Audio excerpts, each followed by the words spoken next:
It probably was a question of time when Panerai would come up with a Panerai Luminor 1950 with a stunning vintage-looking brown dial and a plexi crystal.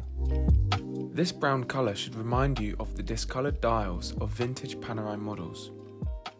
These watches initially had black dials, but over time they changed colour to this distinct brown tone due to the effect of the radium-based powder used to lume the hands and indexes.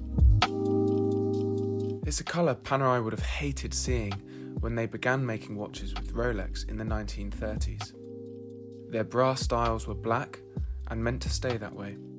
To their dismay, the Florentine house would soon find out their patented radium-based powder, called Radiomir, which so successfully loomed the hands and indexes of their diving instruments, would later turn them brown. That's exactly what happened to one of its most famous watches, reference 6154. It was commissioned by the Egyptian Navy in 1954, specifically because they required the properties of Radiomir for underwater use.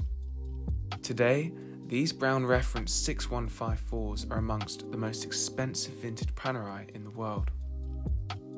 Therefore, Panerai introduced two special edition models in 2016 that pay tribute to the vintage models, the PAM662 and 663. This is the PAM663, my favourite of the two, due to my preference of the Luminor case. The distinctive feature of both models is a brown dial which beautifully simulates the discolouring effect caused by the luminous material. To protect the dial, the crystal is made not of a sapphire glass, but of lightly cambered plexiglass, as in the vintage examples where the crystal was made of polymethyl acrylate, a form of acrylic.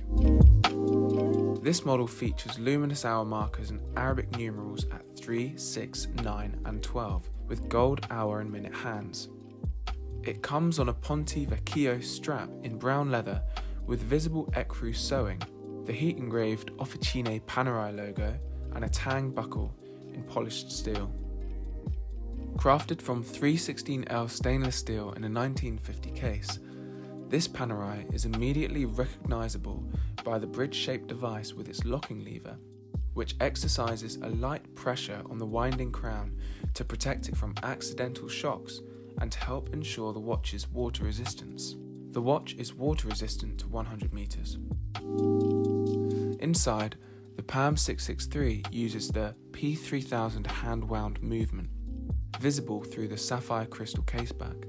The two spring barrels power up to 3 days. A useful feature enables the hour hand to be swiftly and accurately adjusted forward or backward without interfering with the running of the minute hand. The success of Panerai's early models has been their catch-22. While they simply can't rely on their past to provide a well of ideas for future collections, they face unjustified criticism for forgetting their roots when they introduce a novel design. But Panerai got it just right with the PAM663. The watch highlights one of the brand's most historically important watches and makes light of one of the unintended consequences of using Radiomir, which makes the PAM663 a tribute to one of the best mistakes Panerai have ever made.